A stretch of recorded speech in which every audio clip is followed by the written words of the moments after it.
As the number of college commits keep rising each week here in the North American Hockey League, we hear from 3 skaters and why they chose their respective programs. Welcome back to Commits with Cruchon. First off, we start off with Chippewa Steel forward 𝐂𝐫𝐮𝐬 and why he chose to play with the Black Knights at Army West Point. He shares more about when he knew in his playing career that he could play D1 college hockey. I think I kind of started to realize that when I got started getting recruited to juniors. Like, when I was getting recruited to that next level, I was kind of starting to think like, oh, if I develop enough, if I continue well, then that next level college hockey is definitely in reach. The Bauer Hockey September's Forward of the Month explains why Army was the right pick for him.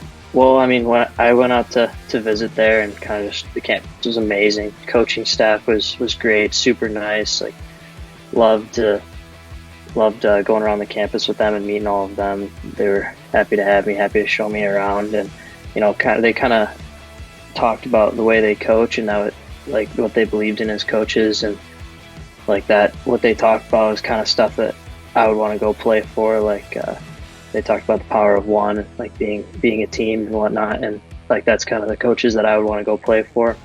And not to mention, it's just a really good school, sets you up for success in the future, and good place to play hockey too. Staying on the East Coast, we have New Jersey Titan Odin Ford heading to the new NCAA program, the Tennessee State Tigers. He shares more about his college recruitment process.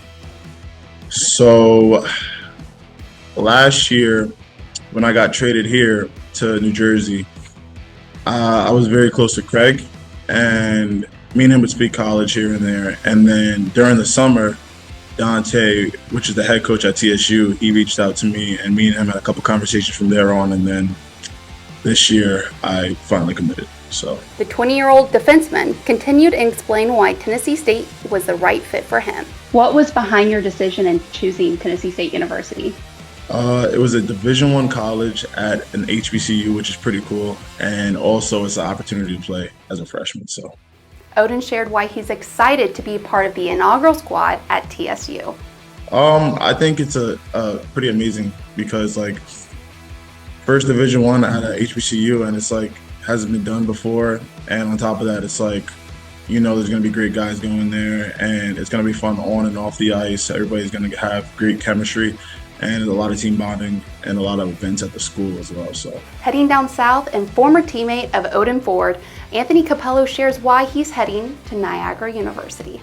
Well, so we had previously we have 2 guys that are there right now that played on the Lone Star Brahmas. They were on the team last year, so that was a huge factor in choosing Niagara. I mean, we had our captain Ray Murakami there, and then we have Davies Rolovs, our goalie. They were great guys, great players. So I feel like the culture at Niagara would be perfect for me, seeing them ending up there. The Lone Star Brahma Ford gave us a peek into what his college recruitment process looked like for him. So around last year, I would say around November, I started scoring a little more. I started producing, and I ended up getting a couple calls from a couple schools, and then AIC finally reached out, and they were like, "We want you." So I ended up choosing them, and then a day later, I found out Niagara had eyes on me. So I ended up thinking, "Oh my God, well, I have other options," and then I ended up staying committed with AIC until recently. I found out that they had this whole thing going on that they were going to Division II. So I decided I might deco and then move on. So that's what I did. I decommitted from AIC and then transferred or chose Niagara a day later once they called. Congratulations to all 3 skaters on their commitments, and make sure to head back next week for the next installment of Commits with Cruchon.